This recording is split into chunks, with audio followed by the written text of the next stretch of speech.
Bonjour à tous et bienvenue ici Manga Anime Fan. On se retrouve pour une nouvelle manga lecture. Tout d'abord, j'aimerais aussi vous dire merci pour l'engouement sur la vidéo présentation de Mangatech. Ça m'a pris du temps à faire, puis je suis content de la réaction qu'on a.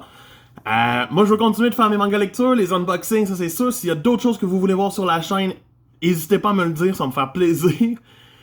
Sinon, ben sans plus attendre, on a une grosse manga lecture qui nous attend. Abonne-toi, commente et like. Et on commence ça tout de suite avec le tome 15 de We Never Learn. Un tome qui m'a pas déplu, mais qui m'a pas plu particulièrement non plus. La raison étant, l'ayant déjà lu en scan à l'époque, beaucoup de choses que je me rappelais dans ce tome-là, puis j'étais comme, on dirait que ce chapitre-là, je l'ai déjà lu. Puis lui aussi. Mais tu sais, comme pas genre, il me semble que je l'ai déjà lu en scan, on dirait que je l'ai lu dans le manga, puis... Tu sais, genre, Rizu qui a changé des choses sur elle. Oui, ça a été fait, il y a une couple de chapitres déjà. Après ça, sa sœur Anariyuki tripe sur lui. Ben, moi, j'arrête pas de le dire qu'elle tripe sur lui. Beaucoup de gens disent non, c'est de la fake. Non, elle tripe dessus. C'est encore awkward. Mais le nœud du manga, le bon moment du manga, c'est quand Nariyuki va se blesser et être sauvé par Urara. Ogata. Non, pas Ogata. Urara.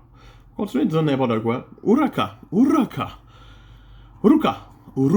Louis dit des mots qui ont de l'allure, ok? Non. Et elle va le sauver tout avec leur prof. C'est juste là qu'on a l'impression que tranquillement pas vite, on s'en va vers une conclusion. Connaissant le manga, je sais aussi que ça s'en va. J'aime beaucoup ce qui s'en vient. Reste à voir si la relecture va être aussi bonne dans le tome 16. Donc, pour moi, c'était un bon tome, sans plus. Par la suite, j'ai enchaîné avec le tome 65 de Gintama. Un tome, comment dire, une chance que Canon l'ont sorti en même temps que le 64. Oui, ça a été plus long qu'on avait le 64, mais les sortir en même temps permet de conclure cette histoire, cette petite partie dans cet arc-là, avec la famille de Kagura. C'est super bien mené. Son frère, les combats, le père aussi. C'est vraiment des beaux combats, c'est des belles séquences. Du Gintoki tout craché. On a même des dessins il y a même un dessin qui m'a laissé de marbre dans ce manga, en début de tome à peu près. J'essaie de vous le retrouver rapidement. C'est celui-ci. C'est-tu pas assez beau pour un dessin de Gintama? Beaucoup de gens critiquent Gintama pour son humour, mais que ça fait longtemps que j'ai pas vu d'humour tant que ça, intense. Ce tome-ci est sérieux, progresse beaucoup les personnages, et est vraiment bon. Un must à avoir pour les fans de Gintama. Ensuite, j'ai enchaîné ça sur World Trigger, tome 22. Enfin, j'ai l'impression qu'on conclut un arc qui dure depuis probablement 8 ans. L'arc des matchs de rang B avec ce tome. Un tome assez prenant. Je savais pas où c'est que ça s'en allait. L'histoire évolue. Le match dure presque tout le tome. Il y a un chapitre pour conclure, pour faire un récapitulatif du match. Ce que je trouve un peu plate, parce que c'est plate un récapitulatif, tant qu'à moi. Mais de voir Chika avoir un beau rôle dans ce tome-là, de voir Ous en difficulté, de voir la stratégie utilisée, c'est juste bien fait. On lâche pas, les dessins sont toujours similaires, ça n'a jamais vraiment changé, ça reste du World Trigger, mais on a des affaires comme ça qui sont merveilleuses. J'aime encore World Trigger, mais j'espère juste qu'on va enchaîner sur un arc plus passionnant bientôt, qui va nous amener vers l'arc final tant qu'à moi. Je veux pas que la série dure 20 ans, mais je vais apprendre tant qu'elle va durer. Ouais. Ensuite, j'ai lu Le Phénomène de l'heure, le tome 5 de Tokyo Revenger. Un tome 5 qui met des bases, suite à ce qui s'est passé dans le tome 4. Mais des bases solides. On retourne dans le passé, enfin. Notre personnage principal retourne dans le passé. Et retourne avec ses amis. Son but étant de battre Teta Kisaki, qui aurait causé tous les malheurs dans le présent maintenant. Donc, il faut qu'il le fasse. Mais pour ça, il va falloir qu'il aille arrêter l'ancien meilleur ami de Mickey, un ancien de la gang, au Valhalla. Donc, il va même rencontrer le numéro 3, qui est justement l'un de ceux-là qui aurait fondé le Tokyo Mangika. La gang de Tokyo Revenger. Et c'est des belles bases. J'ai vraiment hâte de voir où l'histoire s'en va. Ça sent le combat. Ça sent le oh my god, on va avoir du fun. Vivement le tome 6, vous devriez le voir dans la manga lecture de la semaine prochaine. Ensuite, un tome qui m'a déçu. Le tome 3 de Pokémon Adventure, Black and White 2. Oui, il est en anglais, c'est le même que je les lis, les Pokémon, comme je l'ai dit dans la Mangatech. Ça m'a déçu. Ça fait longtemps que j'avais lu le 2. Mais il y a tellement eu de moments où c'est que j'ai fait « Hein? On est rendu où dans l'histoire? Qu'est-ce qui se passe? Pourquoi Blake, puis Whitley, puis tout le monde, tu sais... Je suis d'accord, je suis content de revoir Black puis White, les originaux. Je suis vraiment heureux. C'est les autres que j'aime le plus. Les deux protagonistes de la saga Black 2 et White 2 sont... Hein? Puis tu sais, présentement, j'aime vraiment qu'on a une excuse pour mettre Kyurem Zekrom, puis après ça, Kyurem Regiram. Fait que je suis comme... Hein? L'histoire a l'impression de vouloir avancer, ça a l'air d'être full apocalypse, mais ça renforce mon sentiment du pourquoi je veux arrêter d'acheter les tomes de Pokémon.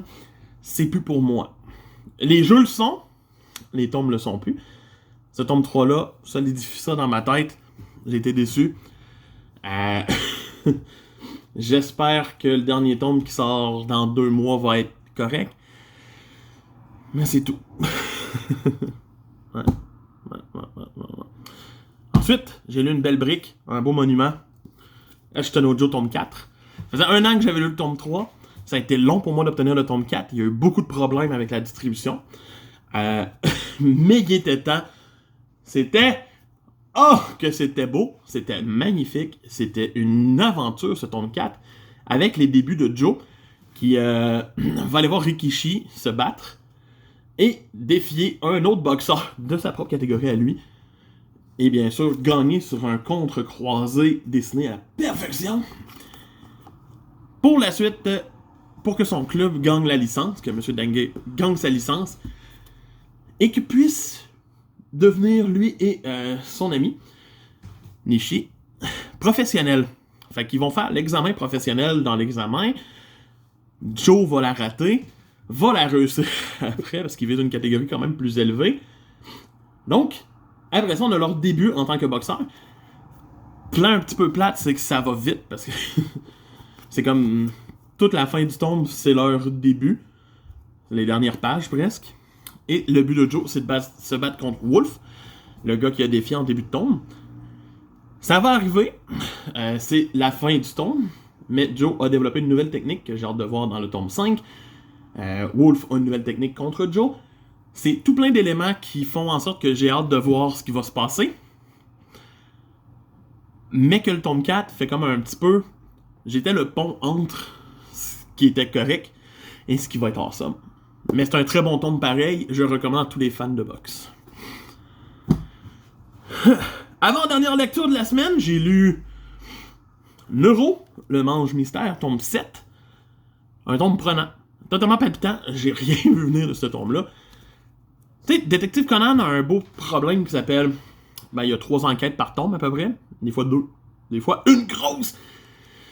Mais là, dans Neuro, on continue l'enquête du tome précédent qui avait commencé. Et on la termine dans ce tome. Puis on start tranquillement pas un nouvel arc en fin de tome.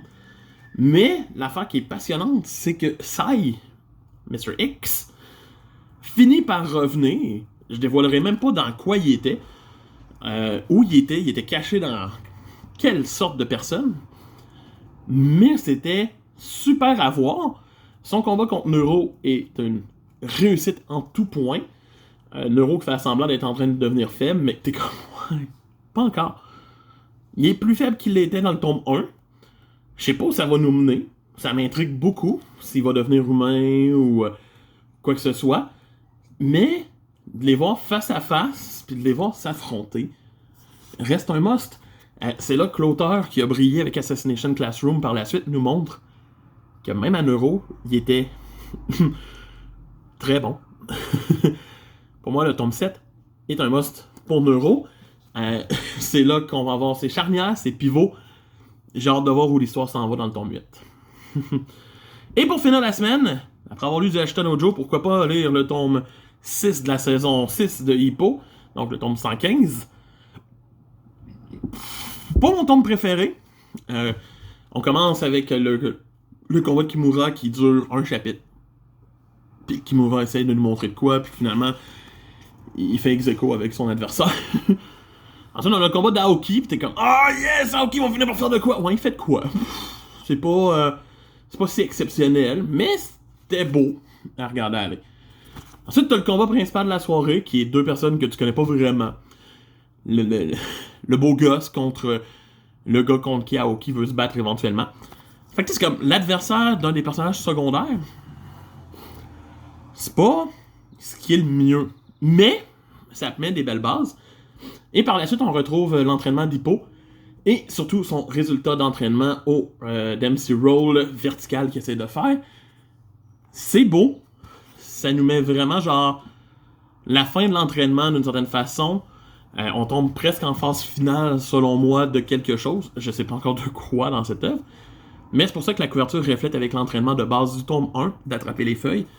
Parce qu'on arrive à un nouveau moment charnière de Hippo. Que même le président s'en rend compte. Il y a juste Takamura qui est en mode non, il réussira pas. Il va se passer quelque chose. Je suis intrigué, j'ai hâte de voir. Hippo reste une très bonne lecture. Donc, c'était les mangas lecture de la semaine. J'espère que ça vous a plu. N'hésitez pas à vous abonner, me poser des questions. Puis on se retrouve très bientôt pour la prochaine vidéo. Bye!